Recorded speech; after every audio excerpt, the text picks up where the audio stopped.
Hello, everyone. Welcome to the Environmental Podcast. And in this episode, we're going to be sharing things we find inspiring and that embody traits we'd like to see in a perfect world. We'll mostly be covering different works of art. We think it's really important to take art seriously because it both reflects and influences a culture's values and can thus be used as a strong mechanism for endorsing and enacting change. We're basically going to be going back and forth, each kind of listing things we like. So Alicia, do you want to start us off? I'd love to.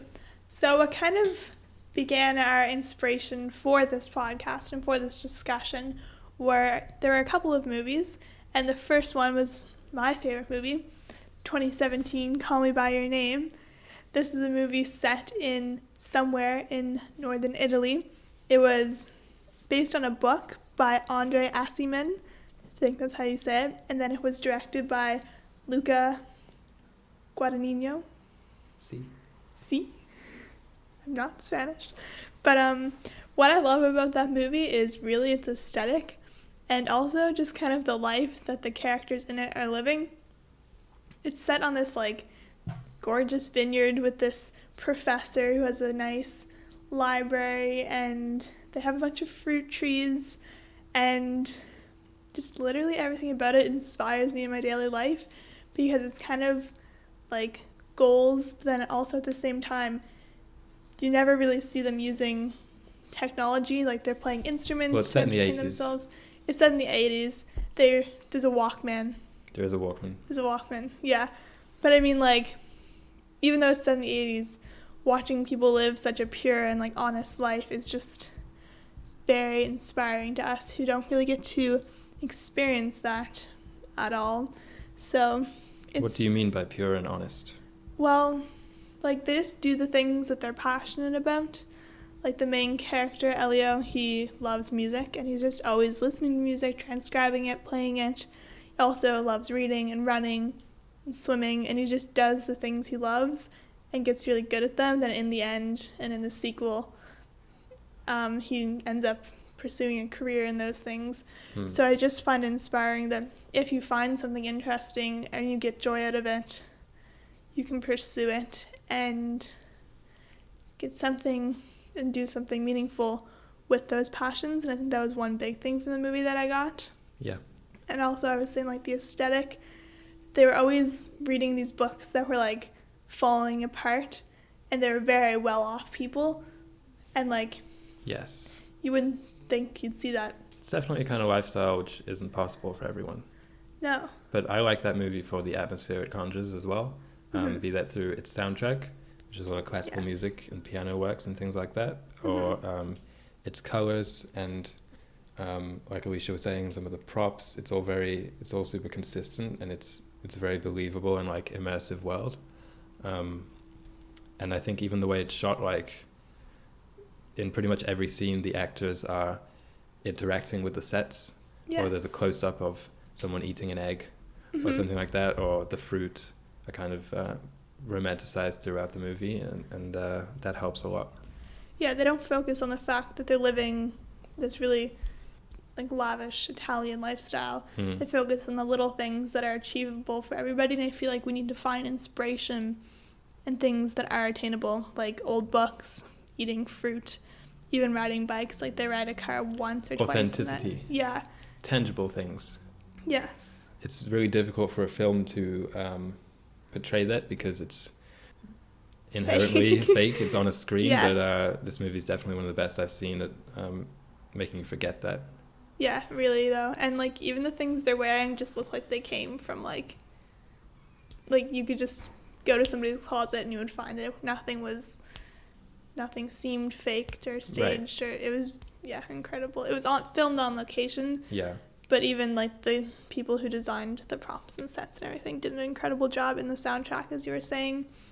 It just really inspires me to find joy in the little things like classical music or things I find enjoyment out of already in pursuing those things. We mentioned that it was set in the 80s, so that's why there's not a lot of technology. There's no internet or anything like that. Yeah. But I noticed that's a trend in a lot of romance movies today as well. They'll either be set in the past or it's set in the present, but they'll put some kind of artificial barrier in between like the characters and the rest of the world. So they'll be on an something. island, or they'll be lost in another city, or they'll be In a countryside on vacation. maybe there's a big storm or something. So that makes me wonder, or that makes me think, if as the premise for most romance stories today, we require like an absence of technology, and we're not talking just like romantic love, but just like romance in general, like nice things and living a beautiful life, then that makes me wonder about the presence of technology in real life. Yeah. If it needs to be absent to tell a romantic story, or if that helps a lot. Yeah, for sure. It just makes you question, like, it makes you want to isolate your use of technology in your day, I find. Yeah. Like, I really don't like watching a movie before bed. Like, it was something I do enjoy, but at the same time, it's just kind of like, I'd rather isolate that to work. Yeah. And just like how you're supposed to isolate different rooms of your house for different purposes. I mean, we're going to be talking about that a lot tangent. later, Like, so... yeah, so that's that movie and how it inspires me, I guess. I just want to talk about the plot a little bit. Yeah. So sure. What's the plot? What's the movie about? The plot, it's about, so there is this boy. Precocious young Elio. He is an Americano, an American. He's an American. His mother is French, and he speaks like 3 languages. It's very cultured. Cool, very cultured. And they live in Italy every summer, where his dad, who's a professor, gets a summer student who comes for 6 weeks. And so it happens every summer. Elio's pretty used to it. He gives up his bedroom for the summer student to stay in, and Elio stays in the spare bedroom.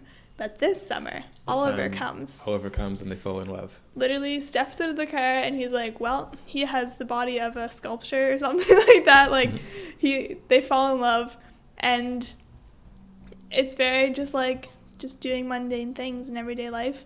Elio loves how smart Oliver is, and Oliver loves how smart Elio is. They go for jogs every morning together. They bike around the countryside. He shows them around. Yeah, I don't know. What I like about the plot, and that's why I wanted to talk about it, is that it's just a romance movie. There is no melodrama. Plots, no. There's no artificial constraints which the writers or the director throws in the way of the couple. No. It's pretty much just about them being together. Yeah, there's kind of some awkward together. like, oh, I don't know if he even likes me. Oh, like, yeah.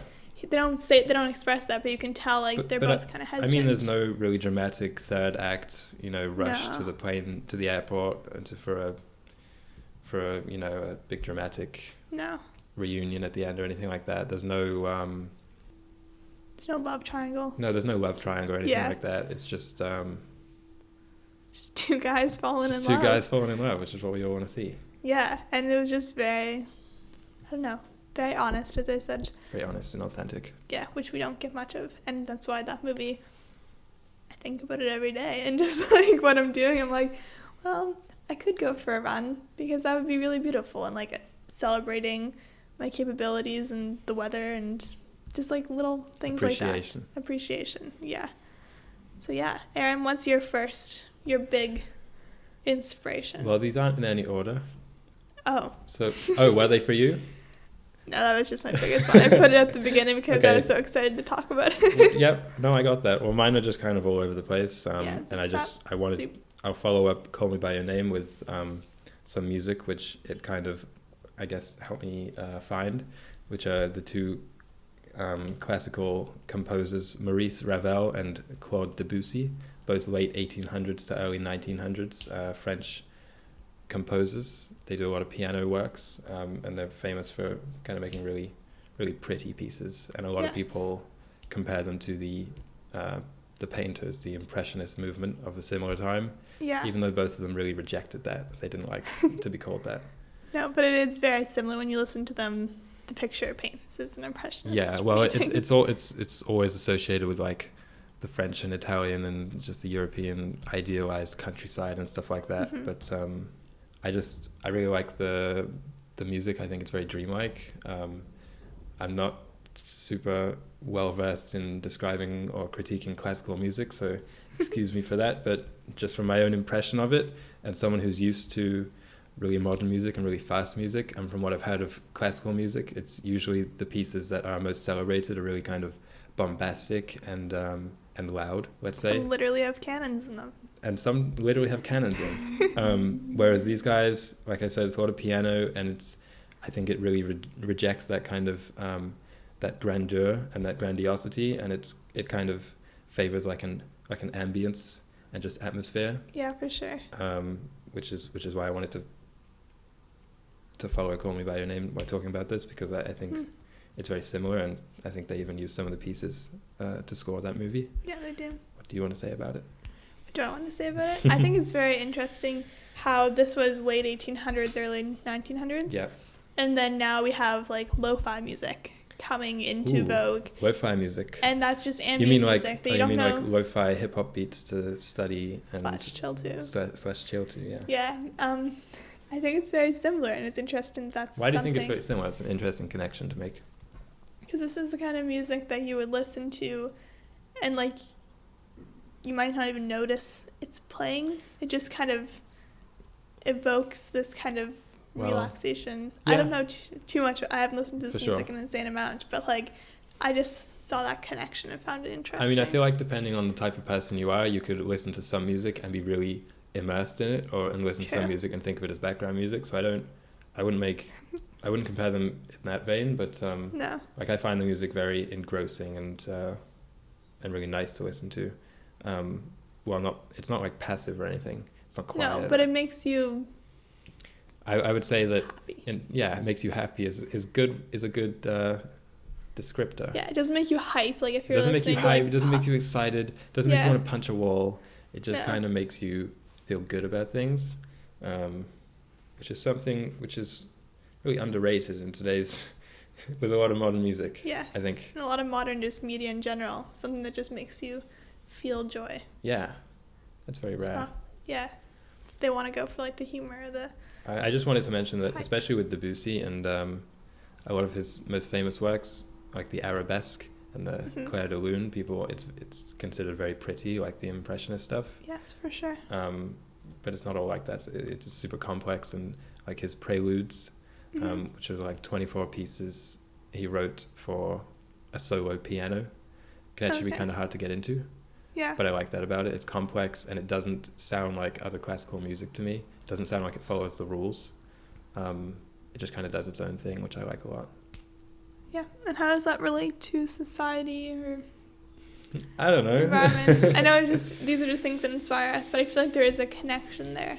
And we kind of touched on in the fact that it's just not something people value anymore. It's just like this simple... Well, I mean, you mentioned lo-fi music, and I do think the tenets of classical music can be found still today in a lot of modern music. I was reading into Debussy before we did this podcast, and it said that he influenced a lot of like improvisational jazz. Oh, okay.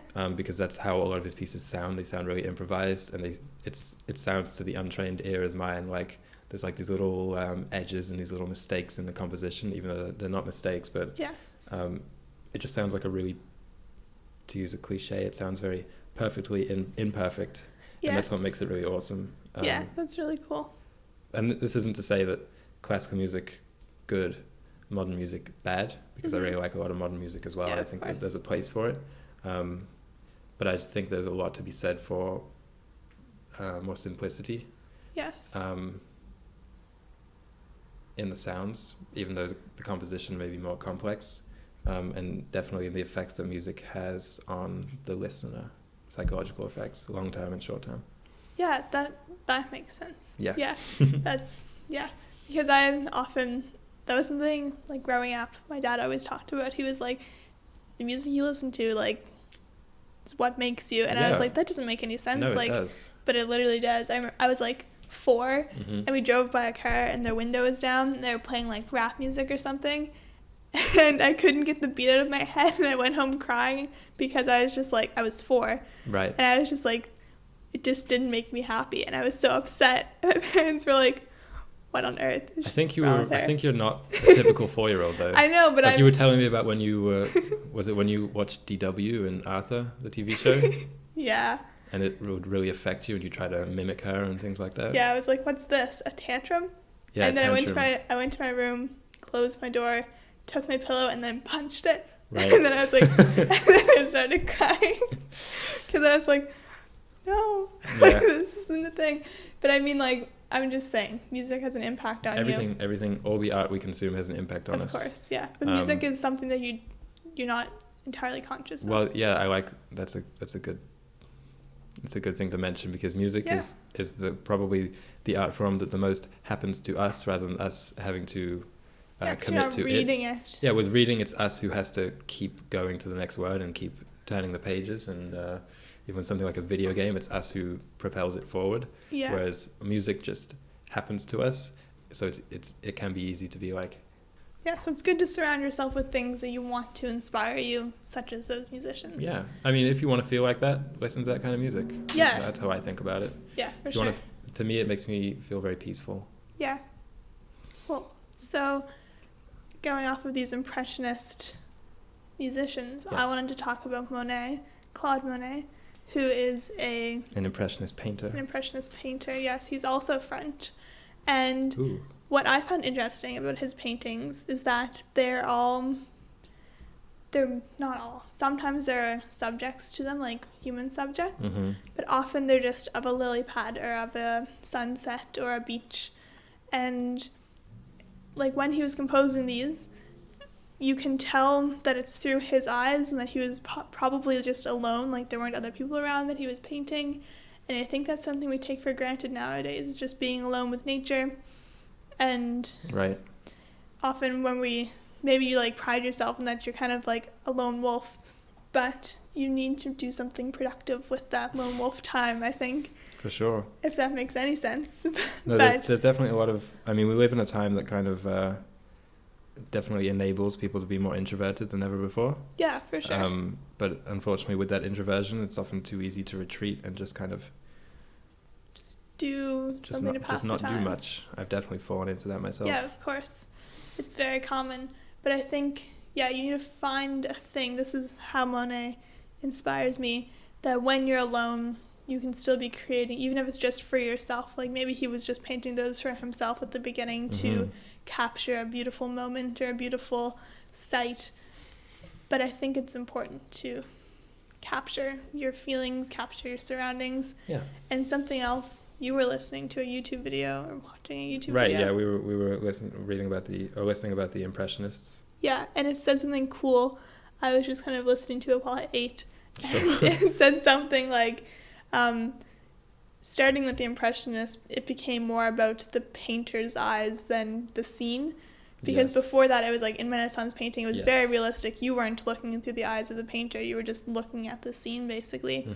And now, from the Impressionists onward, it's been all about capturing things through your own eyes, which is really cool and unique to this time period. Yeah, definitely. And like vlogs and even just like photography is always trying to capture a cool angle. That's right. Or like how you see it.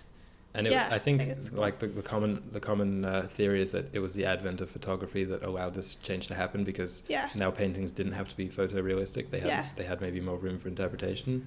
Yeah. And now now you can see the brushstrokes, and now the colors may not be exactly as they are in real life, and the Impressionists kind of led into the Cubists and their different perspectives and stuff like that. So it's definitely a cool road to go down, where you can it allows you to see more intricately the mind of the artist kind of on the canvas or in the composition of the music or whatever it may be. Which is definitely really cool. And one thing that kind of draws me to a lot of the things I'm going to mention and that I have mentioned, Call Me By Your Name and Monet, the color palettes that they use are very honest. For a while I was just very into photos and paintings looking hyper realistic, and we're so used to movies being like, you look at the colors in a movie, then you could go to the set, and the colors wouldn't be the same. They'd be like hyper real in the movie. Oh, because of editing, the color grade and that kind of thing? Yeah, something like along those lines. But I thought it was cool in that movie and in his paintings. They just use real colors. Yeah. They make you feel something. No, that's true. Colors are definitely something, like there's the science on it. Like colors make you happy, make you sad. You see that in branding, you see that in advertising, you see that in interior design and everything. Yeah, and that's something like as we move forward, I think we're going to have to, just like those things that we don't need these crazy vibrant colors. Like we just need. I think there's a place for that. Yeah, maybe. I don't think it's up I to don't know you what to I'm say what we need, what kind of colours colors we need. You can say what kind of colors you like, but that's definitely something which is a useful aesthetic tool for society. Yeah, something people are familiar with and refamiliarizing them with this. What did you mean by colors which are very honest? What's an honest color palette to you? It would be like. Do you mean natural colors? Natural colors. No, I don't mean just like browns and greens and stuff. Mm-hmm. I mean just like the color of the sky. Okay, this is going to be really abstract, but I like when you see a photo and the sky is like bright blue, like it's this crazy, like how is it even that blue? But then you look at the grass in front of it and it's kind of faded because it looks more realistic. Because it looks more realistic, yeah. Like in cartoons and stuff, this is going to segue into the next thing. Okay. But like in cartoons, like it looks more realistic to me when the grass is like kind of faded. Yeah. And the people's clothes are kind of like a more muted red and their pants are jean blue, not like crazy teal, blue. like crazy blue. Yeah. Yeah. And there's not that shine to them when they're just more grainy. Yeah. And that's something that I find we're both kind of into photography, and it's definitely off-putting, or I find it really off-putting, and just in general not nice when, let's say, I'm looking into taking pictures of night sky or horizon or sunrise or sunset, and the pictures you find online or on Instagram or wherever are just the most outrageously edited like night sky composites. Or enhanced as like 60 photos of the sky laid over each other. It's like so that's not what you're seeing. Ridiculous. And it's setting bad expectations for people. Yeah, especially like the sunrise and the sunsets. It's just like the most extravagant, over the top sunrise and sunset you can ever imagine. Yes. The sun is like half the sky. The sun is like half the sky. Yeah, it doesn't look too appealing to me. So I definitely think we like those more kind of mellow but still nice looking aesthetics. Yeah, because they set good expectations for people, or good no, it's about appreciation. It's about appreciation, but I think it's also about expectations and goals. What's the word I'm looking for? Standards? Like things that you need to aspire to experiencing and aspire to being. They need to be achievable, not crazy. So that's kind of what I was getting at with those whole colors things. Okay. Yeah, anyway. What's next, Aaron? Anyway, next, we're going to go into movies again, but on a similar vein to Monet and the Impressionists, I think, because these are animated movies, and it's just kind of the collective body of work by the Japanese animation studio Ghibli. This was founded by a guy called Hayao Miyazaki, and he's been working in anime his whole life. He's in his 70s now and he's still working, and for like the last 20 years, every time he makes a feature-length movie, he says, no, I'm definitely retiring now. But then he always comes back for one more. Yeah.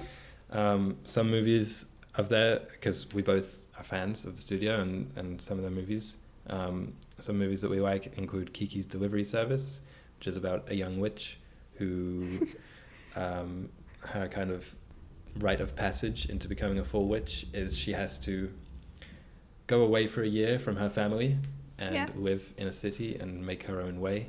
Mm-hmm. And she has her cat and Gigi, and she gets a job at the bakery delivering baked goods because she has a broomstick and she can fly, so she's a good delivery person. Yeah. And another movie that we like is Spirited Away, which is probably the most popular movie from these guys in the West. I think it might have won Best Animated Feature in the year it came out, maybe 2004, possibly. I don't know. I just got into these guys. Yeah, Spirited Away, which is very fantastical, mm-hmm. and it's this kind of crazy world with all sorts of crazy characters and fun happenings. Yes. It's a bathhouse. There's a bathhouse. There's a bunch of like storefronts. Yeah. Food in those movies always looks incredible. It does. And there's also My Neighbor Totoro, which we really like, which is probably the most distinctly Japanese one of the movies. Yes. I remember reading that Miyazaki meant it as kind of an ode to old Japan. So mm-hmm. like the Japanese countryside, and it's this family with these two girls who kind of move into an old house and are exploring it, and they find, again, some kind of fantasy happenings. Yeah, some little like dust fairies or something. Yeah, and then there's wood fairies. Wood fairies. There's a bunch of little all fairies. Sorts of fairies and sprites. I can't keep track of them. The movies they all pretty much have an element of this kind of fantasy working underneath the normal world, and the protagonist is usually a child who's exploring this world. Yes, the parents never like acknowledge. Sometimes they do. Sometimes they acknowledge it. Sometimes they don't. But Sometimes they turn into pigs. You never know. The reason we like those movies is because though they're anime, when I think anime, I picture the most over-exaggerated reactions drawn, which is kind of like what modern anime is, Very sharp, very bold lines, and the characters react really over the top, and they kind of turn into, their eyes go really wide for a second, and it's not realistic. It's very formal. It's not very realistic, and it doesn't try to be. Studio Ghibli in their movies does try to be, which is kind of a juxtaposition with the content, which is usually really fantastic, like we said. They deliberately animate the characters in a way which is more human-like. Yes. So they're kind of making slow movements, and they are acting like kids. And for instance, there's a scene in Spirited Away where the main character is just putting on shoes, and and they made sure to animate it so we can see that she's kind of tapping her heels in them, so to make sure that they fit right, and that she's adjusting them as she walks, and things like that. Make the movie way more realistic and way more immersive. Did you want to speak on it a little bit? I don't know. I'm trying to think of what I love about those movies. I think the towns that they portray in them. The towns are really nice. And the countrysides are very interesting. Yeah, because the towns are always incredibly busy. They're packed full of people. Yeah. But they have... I mean, they're not like mega cities. They're not mega cities, but I feel like they're a really good example of what a city could be. Yes. They're like interesting because, I don't know, in my opinion, they'd be like the example of like a way that we can make sustainable cities. Yeah. No, I mean, they definitely because they have their own like bakery. They have their own... They do everything within the city, like they're self-sustaining. Yes.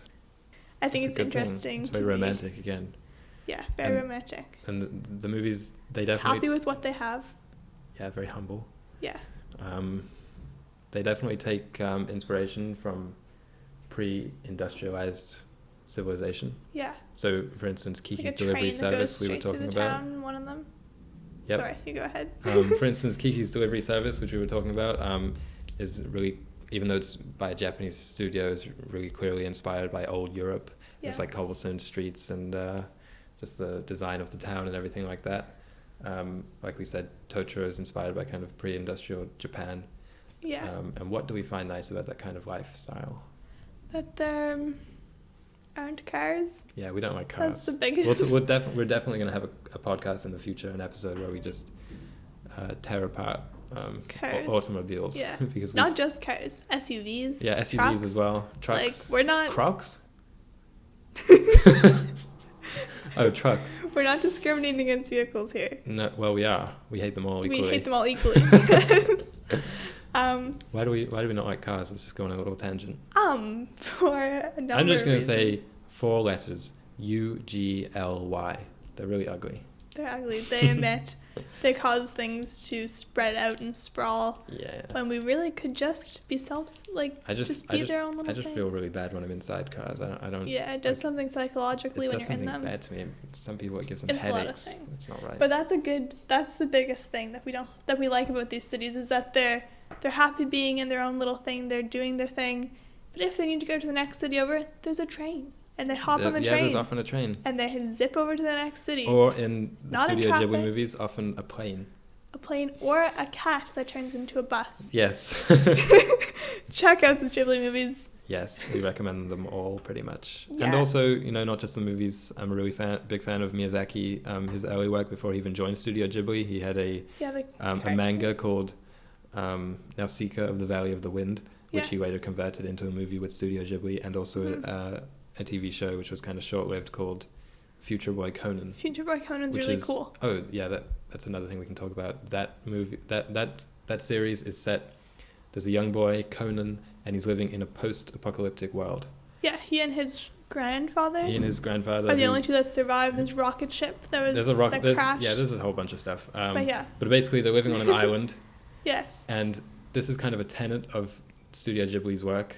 On the island is a crashed rocket ship, and I guess it kind of symbolizes, and it's all been taken over by trees and ivy and vines, and kind of a tenet of a recurring image, let's say, through their body of work, is that the image of civilization being reclaimed by nature.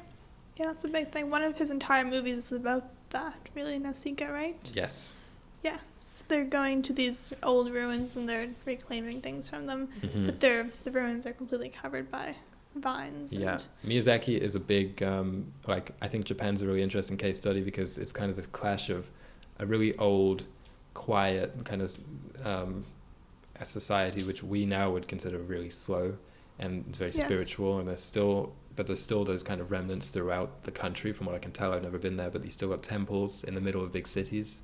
And these are some of like the biggest cities in the world, like Tokyo and Kyoto. There's like bustling, it's like huge amounts of people, and we consider Japan like a big hub for technology and branding and icons and mascots and all that kind of thing, video games. And he's old enough that he's kind of seen all this stuff come, and he's a big proponent of life before all those things. So he's not a big fan, so that's kind of a theme in his movies. Yeah. And in our podcast as well. And in our podcast, yes. That's why we're giving you guys this background, so you know what we're talking about when we reference these works of art. There's this one painting that I remember I was in. So we're moving on to the next thing, is that? Yes, because it kind of goes with this. When I was in BC, there was this painting, and it was at this, it was one of those things called museums. I saw it, and it was like, it stopped me in my tracks because it looked like it was glowing. It's an 1886 painting, I want to say, and it's by a French painter, Jules Breton. Okay. And it's called The End of the Workday, or La Fin du Jour. Okay. Something like that. And it's these three ladies, French ladies, finishing their day working in the potato fields, and the sun behind them is glowing so vibrantly that it literally looks like it's pure gold, or like, I don't know. It's crazy. Look it up. And it reminds me, it's just like, it was painted simply to make people appreciate the modest and humble work of people.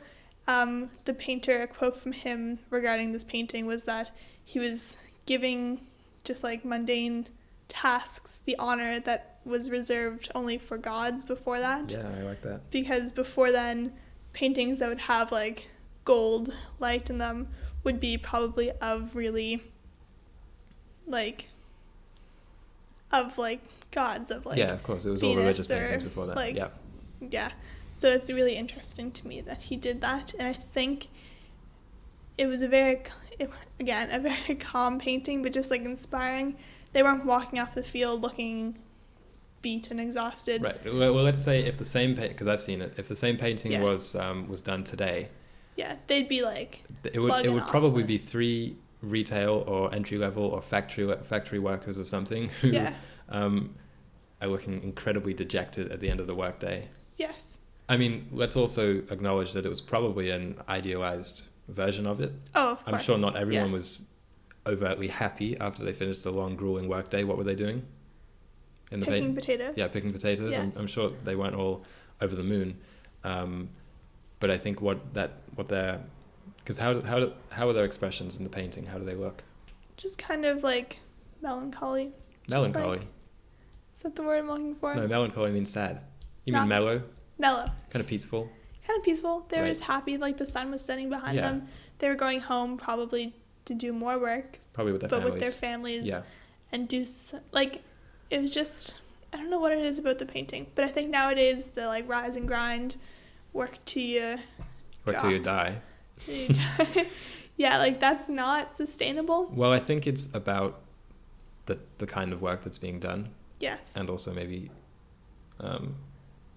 your connection to that work. Yes. Like, I don't think, like, I'm sure some of those workers looked sad at the end of the day. That's what I mean by it's an idealized version. But ultimately, I think they probably weren't despising their workday like a lot of people do today, because they had more of a connection to what they were doing. Like they would actually get to eat the potatoes. Maybe they'd even get to eat the potatoes.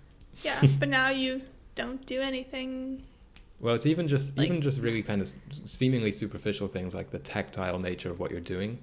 Yeah. Like they were outside. They were actually outside, which is something that not a lot of people working today are. Right. They were touching things, legitimate They were, things, not yeah. just keyboards or screens or anything. Smelling things. Yeah, their senses were engaged. Their Nowadays, senses were engaged, yes. there's basically no senses engaged. There's You're not a lot of- touching a keyboard, your Yeah. eyes are reading. Yeah. That's really it. You think that kind of work is good for a person? I think it's good for a person. And of course, like we're not trying to be like, these people had it so much better than us, because we know they didn't No, in a lot of other ways, but I think we need to reconnect people With our with work. their work. definitely. Yes. Because that's like the main thing that we do every day. Yes, it is. And usually we're doing it for someone, we're both students, so students usually do kind of similar jobs, and it's usually work for someone who you don't know. Yes. For, a faceless corporation is usually work that you don't really enjoy so much. Mm-hmm. Although I like my summer job. Yeah, me too. But I mean, it's what we're possibly graduating into, and a lot of people are Yeah. like even aspiring to graduate into. Yeah, well said. But I think in a world that is sustainable, people need to be doing things that make them happy. Yeah, it's more And sustainable. because, what was I getting at? Even just like small businesses, it's like proven that those are like the sustainable way, because it's like, oh, you can't shut down this big factory. These people will stop investing in the economy. They won't have jobs, which makes a lot of sense. But if people were able to then have the support to start their own companies and do something they're actually passionate about, then they'll have money to reinvest in the economy. They'll be doing something that they love, and they will have a job to support their family. So I just think something a bit more down to earth. Yeah, the agency of the way. people. Yes. Maybe not even economic or financial agencies, because I'm sure those potato farmers weren't super well off. No. But agency in that it's what you feel, it's what you sense, it's how you spend your time, and that's definitely something we will talk about in future podcasts. Of course. Especially the economics of it. Oh yeah. What's up next, Aaron? Another painting. Another painting. There were a few paintings that I was trying to decide between. One of them, you were mentioning Monet. One of my favorite impressionists is probably Paul Cézanne, and pretty much every painting that he did of Mount Saint Victoria. Yeah. Because he painted it pretty much tons of different occasions, different days, different weathers, different angles, and that kind of thing.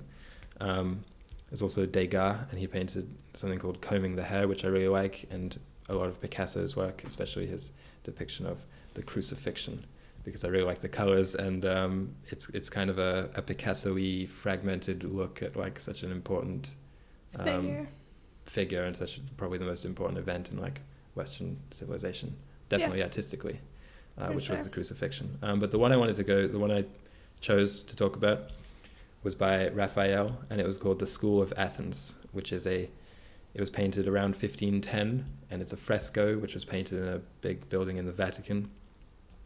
It's probably the most typical or the most classic example of Renaissance. Yes. And it basically features, it's very huge, very detailed, very ornate, and it features pretty much every major Greek philosopher. Yeah, throughout history, not just like from that time. No, throughout history, but a lot of the Greeks, like Epicurus and Pythagoras and Socrates, Plato, Aristotle, all those guys are there, and also pretty much every notable thinker and philosopher up to Raphael's time. Yes. In the 1500s, and also some contemporaries of his, like Michelangelo's in the painting. The reason I wanted to mention this painting, most of all, is that, and just Renaissance work in general, and pretty much every painting with a halo, is that I feel like there's not many things in society now that we are seeing paintings of or artwork about with such a veneration, and that we take something so seriously, and I guess sacred is the word for it.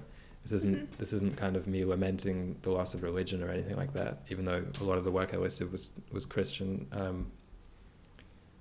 But definitely religion probably embodies it best, which is people buying into something completely, liking it, painting about it, it being something bigger than them. And Raphael did it. Having something to revere. Yeah, to revere. Raphael did it here with with philosophy.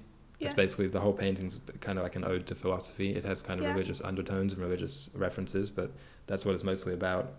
And I feel like similar paintings today would be a more steeped in irony rather than veneration or praise.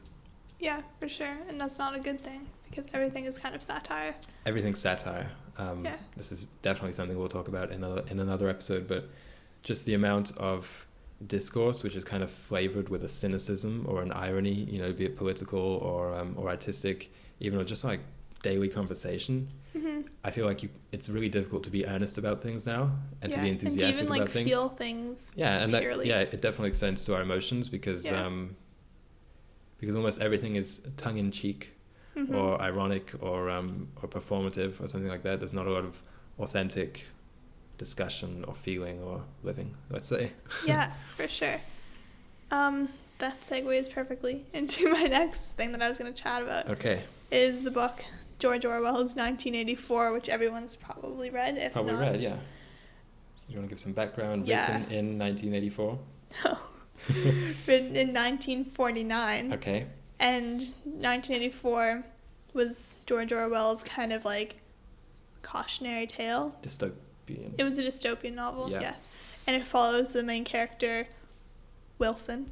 Yes. I always mess those up. Okay, his name's Winston Smith. And he could be literally any other... He's an everyman. ...person living in that time period. But basically, they're all being watched 24/7. Their TVs are two-way. Their vocabulary every year is cut down further and further, the words that are allowed to be said. Like, they're just basically being controlled in every way of life to what was hopefully to make the world a better place. Right. It's political correctness gone mad. It's political correctness gone mad. Yeah, we're not like that. No.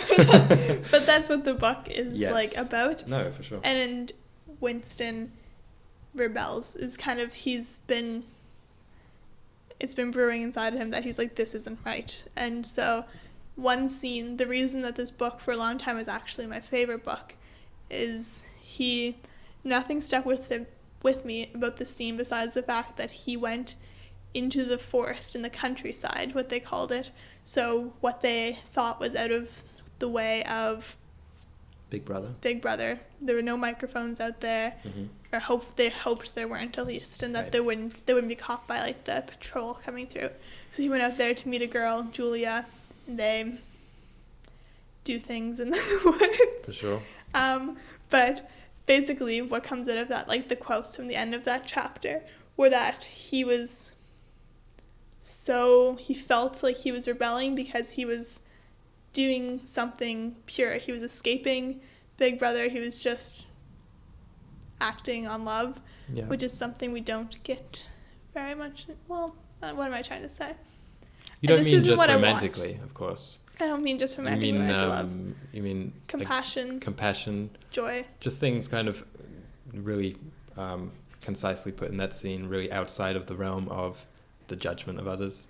Yes. And I mean, you can even take it literally now and outside the realm of, or in the private world, like there's not a lot of privacy now, that kind of thing. You mean? Yeah, and what I'm inspired by this scene is to never let that happen. That people have to escape from their everyday life. Like as we try and envision an environmentally sustainable future and a social structure that it's great for the majority of people.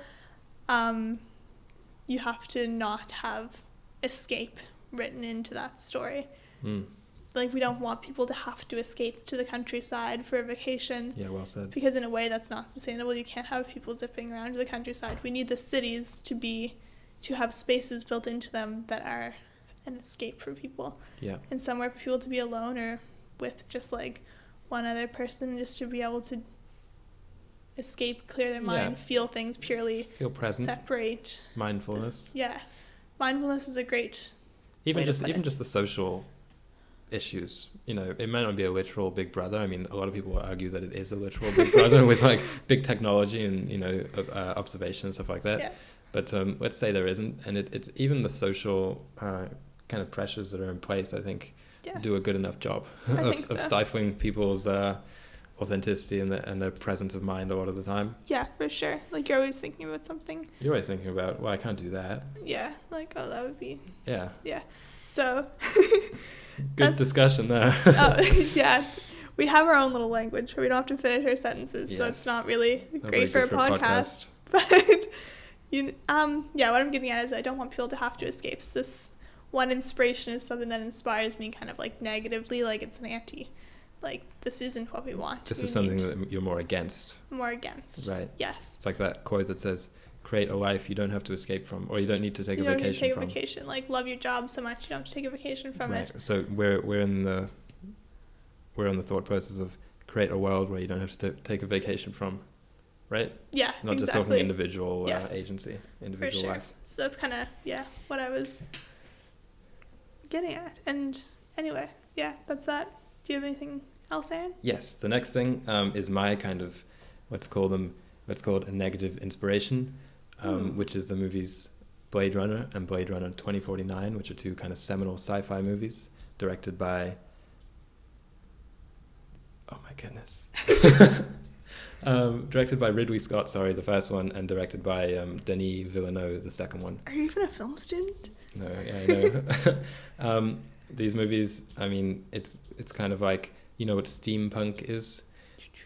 Yeah. Clocks and hot air balloons and things. Yeah. These movies are what's called cyberpunk, which is basically, it's always raining, it's always dark, it's always misty. It's always misty, it's always a huge city, and there's always huge screens kind of peering out of the darkness. A lot of neon. Mm-hmm. It's kind of like a hyper-capitalistic, huge branding and huge advertising society like that. Yeah. I like this kind of aesthetic because I think of it as kind of not being all bad. Even it's a sci-fi. You can capture those things. Sorry, I just had this thought. I thought it was cool. No, you can capture those things in design. Like when you're designing fashion or designing pieces of art, but that's not the world we want to live in. Right. You can take inspiration from the neon and the almost like a cautionary tale, I guess. Yeah. But even just the aesthetics, I kind of like them. When we're just like our podcast, our kind of cover picture and our profile picture, we went for a really natural photo, which is a forest trees, basically, that we took, and in the middle of it is this kind of glowing pinkish purple rectangle. That's exactly what it is. And we wanted it to kind of evoke the presence of technology and in a natural arena, in a natural space, and that's something that Blade Runner makes me think of, because those things don't have to be all bad, but like you were saying earlier, it's more about the separation, the segregation of them, of technology and nature. Yes, so like Blade Runner shows technology being huge and that being really, really terrible basically for people. Yeah. And it makes us question our humanity and all that stuff. Which might be very relevant with AI and things like that coming up, but I just see the huge technology companies, and Blade Runner was made in the 80s. Yeah. So the biggest company which is always being advertised in that movie is Atari. So it's kind of off from our society, but that's just a superficial thing. Like in a lot of ways, it isn't that far off. It isn't. No. But it doesn't have to be all bad, because those huge brands can be leveraged to do good things. As we mentioned in our first podcast, and I'm sure we'll mention in pretty much every single one. Yes, because that's the purpose of this. Yes. Anyway, what did we want to close with? Wanted to close with... What's the outro? One big inspiration, and kind of like the physical versions of what this discussion was, are libraries, thrift stores, airports. Places where you can get inspiration from. Yes. And... So kind of like... Reconnect with the physical things. Buildings that are like this podcast. Yes. If you're looking for buildings that are like this podcast, check out these places. If you like to read, there's libraries. Yeah. If you like to... create... go shopping. Stores. And why do you say thrift stores?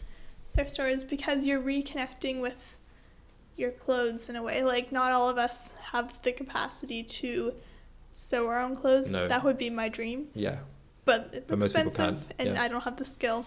But going to a thrift store reconnects you with what you're putting on your body. Yeah, and we were talking about it the other day, like the thrill that the reason we think big thing. thrifting, because it's super popular, especially with young people our age. It's probably because it's the closest thing we get to feeling like we're hunting. Which is just like a natural human instinct. So it's kind of what we use as a replacement for that kind of natural urge we have and the natural excitement that we feel. But the irony I found was that the hunting is literally rifling through layers of inauthenticity usually, which is just branded clothes from throughout the decades. It's kind of poignant. But with these 3 places, there's places. What was the other place? Sorry. Airports. Because I love airports, because people are just, every single person you can imagine like a story for them, and like when you go to an airport, you're just usually doing something incredibly significant. I don't know what I was getting at with all of these places, but it was just kind of like finding a place for you that you find a way to reconnect with like people or the objects that you're surrounding yourself with. And we like physical places. Yes. We're definitely going to have an episode in the future about architecture, probably. Yeah, definitely, and probably. Buildings.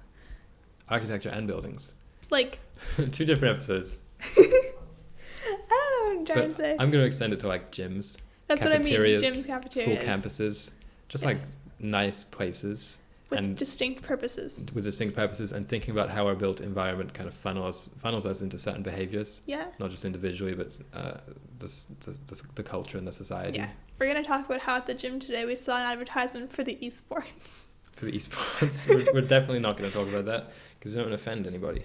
Yeah, I know. I mean, you love video games more than anybody. That's true. It's just funny.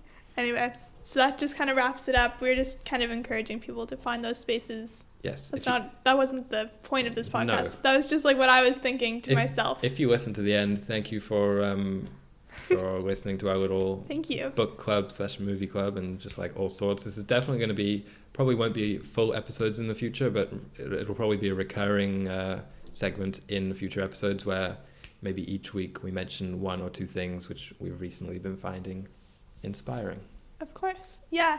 So where can they find us? You can find us on Instagram at @the_environmental, or just search The Environmental Podcast. We're going to be posting kind of our inspos on there all the time, weekly updates, and just what the next podcast is going to be about. It's a place for people to chat about the issues and topics. So yeah. Ciao.